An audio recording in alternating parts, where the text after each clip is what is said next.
السلام علیکم۔ آج ہم سورہ یونس کی جن آیات کا مطالعہ کریں گے وہ آیت نمبر 21 سے لے کر 25 تک کی آیات ہیں۔ اعوذ باللہ من الشیطان الرجیم، بسم اللہ الرحمن الرحیم۔ وَإِذَا اور جب أَذَقْنَا مزہ چکھاتے ہیں ہم النَّاسَ لوگوں کو رحمتاً رحمت کا، من بعد بعد ضراء مصیبت کے، مستہم جو پہنچی انہیں، اذا تب لہم ان کے لیے مکرن چالے چلنا ہے، فی آیاتنا ہماری آیات میں، قل اللہ کہہ دیجئے اللہ تعالیٰ، اسرع زیادہ تیز ہے، مکرن چال چلنے میں،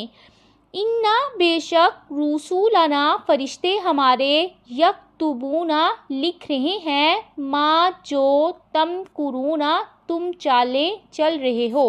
اس آیت میں انسانی ناشکری کا بیان ہو رہا ہے کہ سختی کے بعد کی آسانی، خشک سالی کے بعد بارش اور قحط کے بعد رزق کی فراوانی انہیں اور بھی ناشکرا کر دیتی ہے۔ یہ اس وقت کا ذکر ہے جب مکہ پر قحط مسلسل 7 سال تک مسلط رہا تھا۔ ابو سفیان نے آ کر آپ صلی اللہ علیہ وسلم سے کہا کہ آپ صلی اللہ علیہ وسلم قحط کے عذاب سے نجات کے لیے دعا کریں۔ آپ صلی اللہ علیہ وسلم تو صلہ رحمی کا سبق دیتے ہیں جبکہ ہم بھوکے مر رہے ہیں، اگر یہ عذاب دور ہو گیا تو ہم آپ صلی اللہ علیہ وسلم پر ایمان لے آئیں گے۔ آپ صلی اللہ علیہ وسلم نے دعا فرمائی تو بارشیں شروع ہونے لگی اور قحط دور ہو گیا۔ اللہ تعالیٰ فرماتی ہیں کہ کیا یہ نشانی تمہارے لیے کافی نہیں کہ تم اب کسی اور معجزے کے مطالبے کرنے لگے ہو؟ تمہارے معبودوں نے تو تمہاری کوئی مدد نہیں کی، پھر جب اللہ تعالیٰ نے تمہاری مصیبت دور کر دی پھر تم اپنے وعدوں سے مکرنے لگے۔ مکر کا معنی خفیہ تدبیر ہے جو شر کے لیے ہو۔ یہ لفظ کبھی خیر کے لیے بھی استعمال ہوتا ہے یا مقابلے میں بول لیا جاتا ہے۔ کفار کی اس عادت کی مثال فرعون کا بے طرفِ معجزے دیکھ کر انہیں جادو کہہ کر ایمان لانے سے انکار ہے۔ ان رسولنا یکتبون ما تمکرون، جب تمہارے نامہ اعمال خوب سیاہ ہو جائیں گے تو اچانک موت کا پیغام آ جائے گا، تمہیں اپنے اعمال کا حساب دینا ہوگا۔ هو الذی وہی ہے جو یسیرکم چلاتا ہے تمہیں، فی البر خشکی میں، والبحر اور سمندر میں، حتیٰ یہاں تک کہ اذا جب کنتم ہوتے ہو تم، فی الفلک کشتیوں میں، وجرینا اور وہ لے چلتی ہیں، بہم انہیں،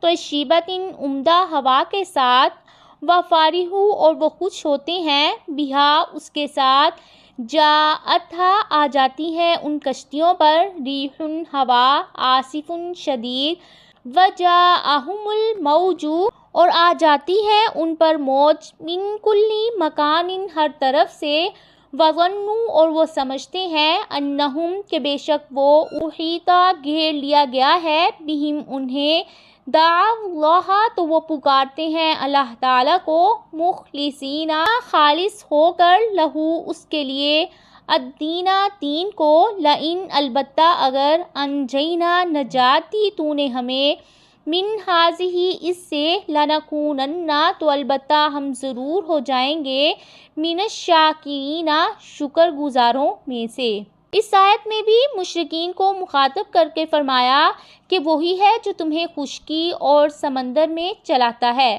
آگے چل کر ان کا ذکر غائب کے ساتھ کیا کہ وہ کشتیاں انہیں لے کر چل پڑتی ہیں۔ یہ لوگ اپنی بدعہدی کی وجہ سے خطاب کے قابل نہیں ہیں، اس لیے اللہ تعالیٰ نے ان کا ذکر غائب کے صیغے کے ساتھ فرمایا ہے۔ وہ کشتیاں عمدہ ہوا کے ساتھ ان کی خواہش کے مطابق چل رہی ہوتی ہیں تو اچانک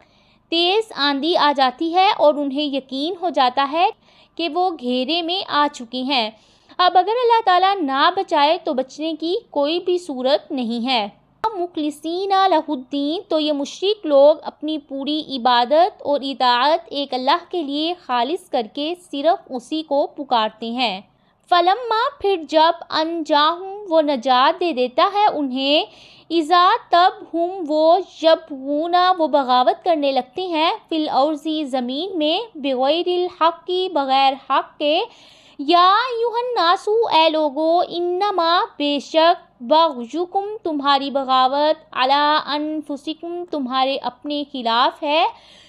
فائدہ اٹھانا ہے الحیات الدنیا دنیا کی زندگی کا، ثم پھر الینا ہماری ہی طرف مرجعکم لوٹنا ہے،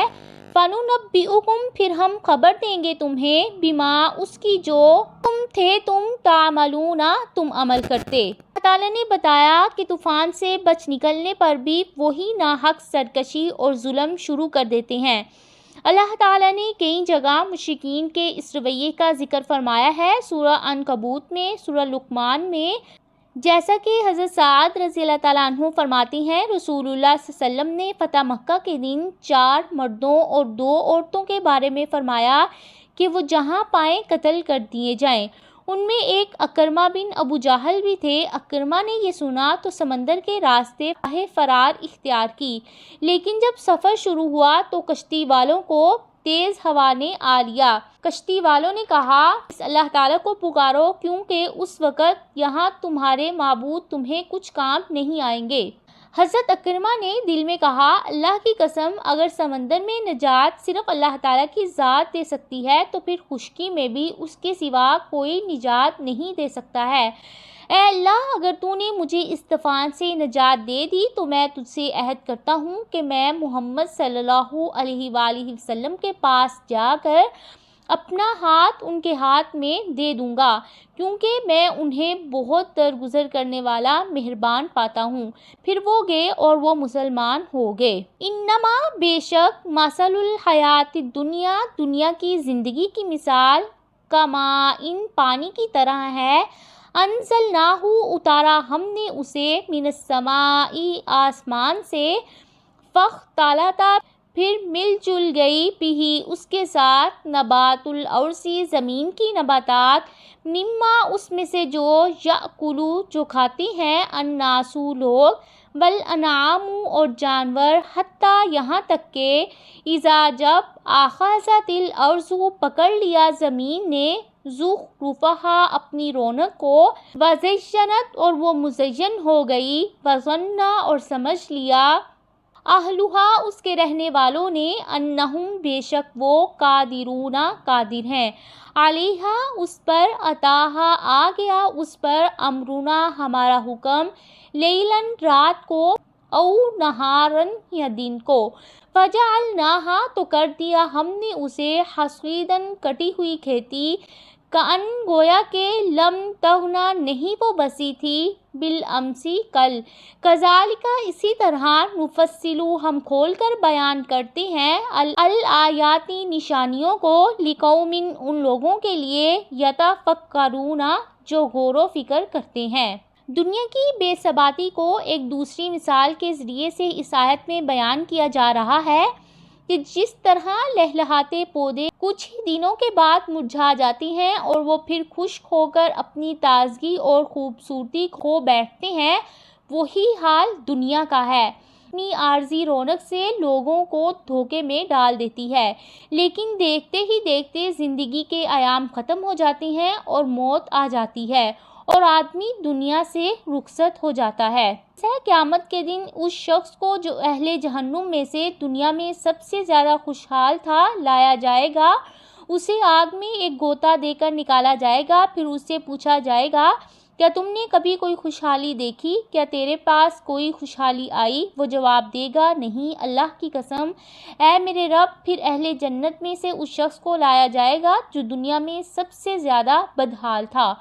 اسے جنت میں ایک غوطہ دے کر نکالا جائے گا، پھر اس سے پوچھا جائے گا، کیا تم نے دنیا میں کوئی بدحالی دیکھی، یعنی کوئی سختی تمہیں پہنچی؟ وہ جواب دے گا، نہیں، اللہ کی قسم اے میرے رب، مجھے کوئی سختی نہیں پہنچی اور میں نے کوئی بھی بدحالی نہیں دیکھی ہے۔ واللہ اور اللہ تعالیٰ، یدعو وہ بلا رہا ہے، الی دار السلام سلامتی والے گھر کی طرف، ویہدی اور وہ ہدایت دیتا ہے، من یشاء جسے وہ چاہتا ہے،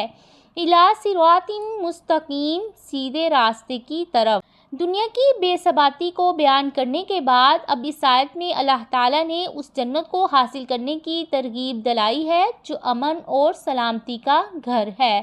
جہاں اہل جنت کو کوئی پریشانی اور کوئی بھی مصیبت لاحق نہیں ہوگی۔ اللہ تعالیٰ ہمیں بھی جنت الفردوس میں جگہ عطا فرمائے، آمین۔